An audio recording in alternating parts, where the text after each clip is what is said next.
Hello, my friends, it's your brother Hampton, and I want to talk about how to say what we mean in phrasing. If you've ever felt like people misunderstand you, or you have trouble expressing yourself, or you default to, I'm not sure how to say this video is for you. But an important good note is that, well, maybe bad, well, good or bad, is that you're definitely not alone in that. A lot of people, including myself, are trying to work on this. We're trying to improve. But unlike things like fitness, where we know kind of in the back of our minds, like push-ups, sit-ups, squats, can make us stronger, there are things like phrasing and communication that we're not entirely sure prevalently how to improve, but we can.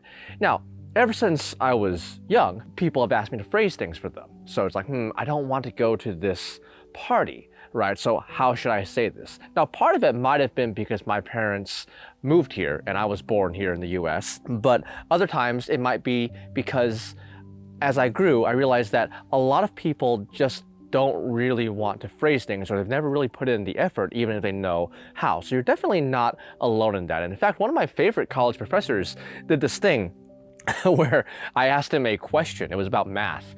And he said, oh yeah, I went over this the other day. I don't care to go over that again, right? And like, I just like, that to me would mean you don't want to do that. And in fact, it's kind of like, I already talked about this, I don't want to hear it again.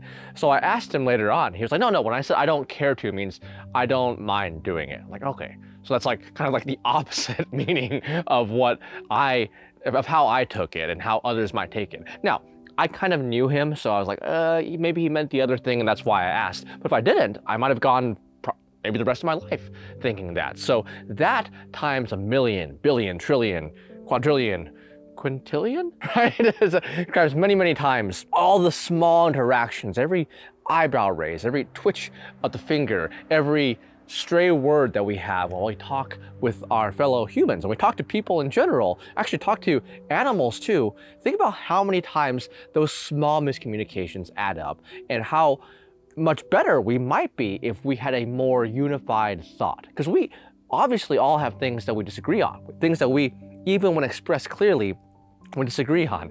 But since we already have plenty of that, wouldn't we want to at least agree on the things that we do agree on? So there's no miscommunication to where, oh, he thinks this and I think this, but you really are aligned and you're just arguing over nothing because you actually have the same opinion.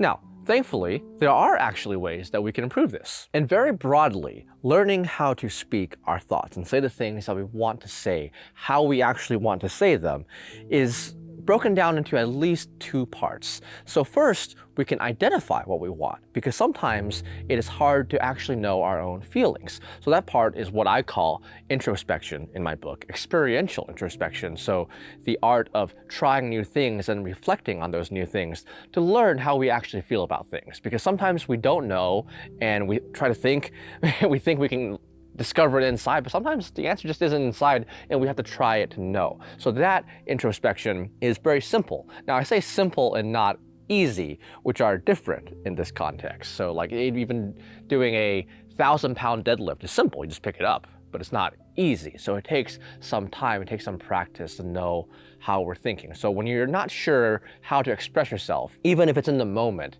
you can say, I'm not sure. And later on, you can reflect on that, talk to a friend that you trust, and you can think about, so this is how I feel. So I wasn't disagreeing with that person, hypothetically, but I just didn't like the method that they went about expressing their thoughts. It just felt like it was a little too volatile. Now, that might be partially my own issue. They might not have done anything wrong. Maybe I'm just a little bit more sensitive. That's an example of a reflection that we might have about an interaction we had with someone else, and then talking with a friend, we come to that realization. So that's one part, is just to understand what you're feeling. And the second part is when you put a filter on that in order to phrase it. Because if we didn't have to put that filter on it, phrasing and communication would be a lot easier. Usually the phrasing part and the miscommunication part and the part where we're not sure, that can come down to putting in a way that won't make everyone angry. Now, there's kind of a modern push, I feel. Well, I feel like it's modern, but there's a lot of things that actually aren't modern that just feel modern. It feels like every generation feels like they're the new generation.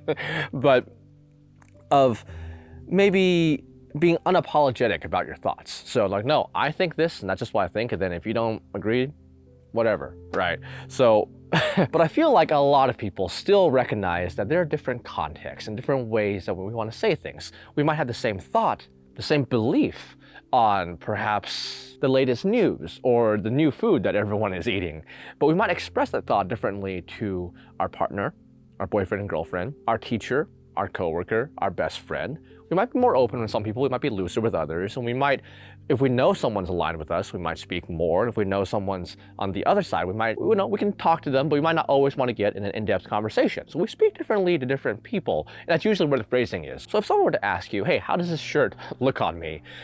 You might instantly have no issue knowing how you feel, no real reflection needed. Just like, man, that is terrible, I can't believe you chose. What were you thinking when you did that? So that might be the unfiltered thought. But assuming a couple of thoughts, assuming you want to be polite, and assuming your friend, it's like some friends are okay with that. So like, if I were to do that, some friends might tell me that. It's like, no, Hampton, that is the most terrible thing I've ever seen you wear. So actually, I had someone I was playing pool with. I went and switched shirts with someone, I walked back in, and he looked at me and he said, oh, you get that off right now. So not a whole lot of phrasing issue there. He knew exactly what he wanted to say, he knew exactly how he felt, and he said it. And I wasn't offended. In fact, I still think of that. I thought it was funny. But sometimes you want to frame it. You want to think, maybe I'll be a little bit more polite. So that's the filter we put on. And that filter will depend on who we're talking to. So assuming it's a friend, you say, that looks all right. It probably isn't my favorite thing that you've worn. What else do you have? If it's your spouse, then let's say they're a little bit more sensitive, which isn't always bad, right? Being sensitive can be good, but they're more sensitive to your words. So you may want to watch your phrasing. You might say, that looks really good. What about that blue dress you were wearing the other day though? I really like that. Can we see that? Now, depending on your partner, they may or may not be okay with that. So you kind of have to know someone in order to phrase things for them. But you kind of see what we do here, because there's a tendency when we don't know what to say. And in fact, as I was filming that, I actually paused it and I was like, hang on. And I was talking to my editor when I do that, and I thought about that. And I think that is what we can work on that we are not used to doing, because there's usually this idea of like, well, I am not sure how to say this. And we think about it for a little bit and then we just move on. But imagine if we thought of physical fitness that way. I can't lift this, or I can't do that yet. I can't run that far yet. And then we just don't, which is fine, right? Depending on the distance, we don't all have to run 100 miles. We don't all have to lift hundreds and hundreds of pounds. At least part of that is a choice. Now there is like fitness being good for you, but like there's certain fitness goals that really are more of a choice whether or not you want that. But knowing that we can sometimes, through effort and practice, become better at this makes us better at phrasing. And what it's like, I think, is like feeling around in a dark room. So let's say you're trying to find the light switch, but in order to get the light switch, first you have to navigate past, the furniture, so you're not banging your knee. So if your friend were to ask you, what do you think about this new TV show? And you've seen it, and you're like, mixed thoughts. You're like, I like it. And I know a lot of other people do, but I feel like it's a little bit provocative just for the sake of being provocative. And I'm a little bit concerned about how popular it is with some people. These people are playing a character, but I feel like it might rub off on some people in real life, and they might represent some values, or they're just a little too wild and loose with their words. And I don't want to hang out with people like that. It's fun to watch, but I don't want to hang out with people like that. And I see people adopting it, and I think there's like social trend. So I completely just made that up. But you kind of see that when I phrase it, there's a pause there where I'm like, right? And that pause, I think, feels awkward for some people, and it can be. And there's certain places where it's more appropriate than others.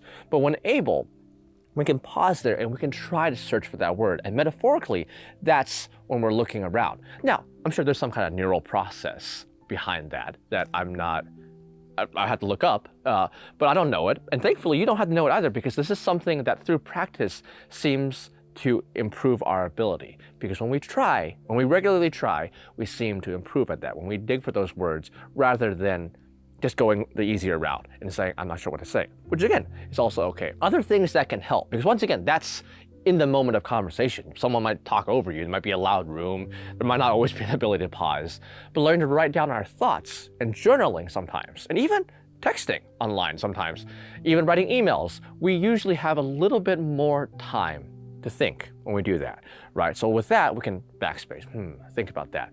That could be when we practice. And if you're someone who wants to really directly practice, you can say it out loud after you write it down, after you journal, after you talk with people, after you write, and that can help with your phrasing. Another thing we can do is actually reading. And the reading can be nonfiction or fiction. I was looking up some research articles for my book, and I found one that was interesting, talking about how reading fiction could help improve empathy for people. And I think the idea is that you can experience the world in the perspective from different people. You can see what they're thinking, and it gives you ideas of their thoughts. And when you have ideas of their thoughts and you see how different people phrase things, you see how different people write, not just the author, but the characters interacting with each other. When we do that, we can see things and say, people seem to react aggressively to this phrasing. So this is like very base level, like kids are thinking this.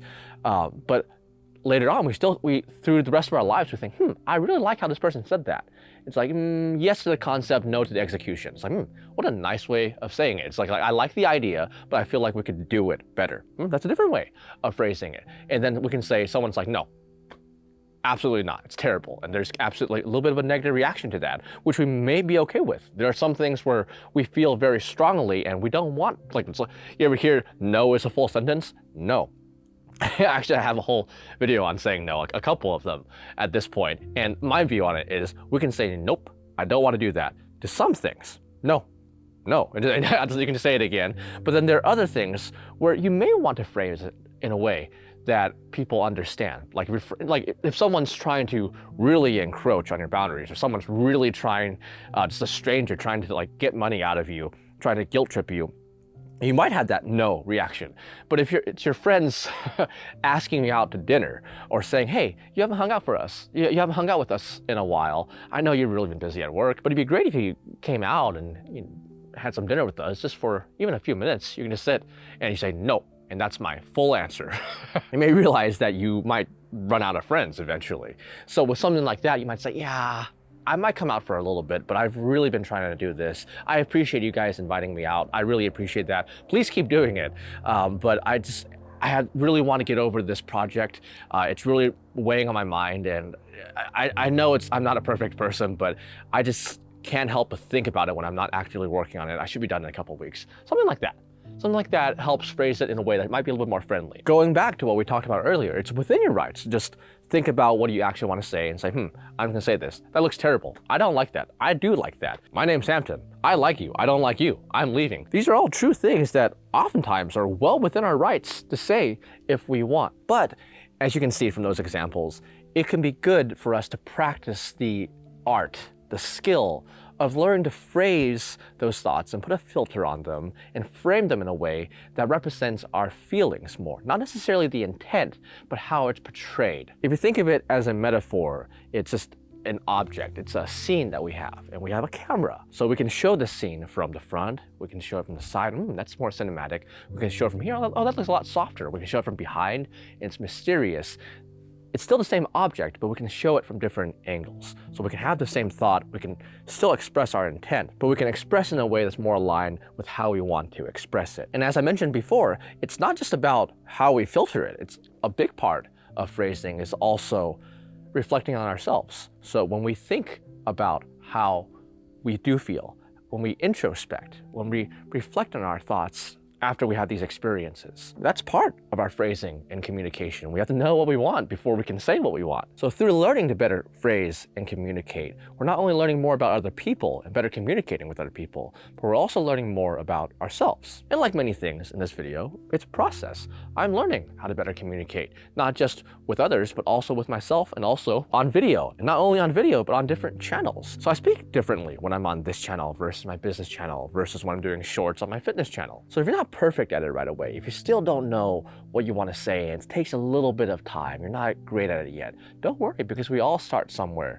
And I can't speak for other people, but I definitely am not perfect at communication. It's something I'm still learning. A lot of it does take some time, but you can improve with practice. Thank you so much for listening. I hope this can help. Have a beautiful day, my friend.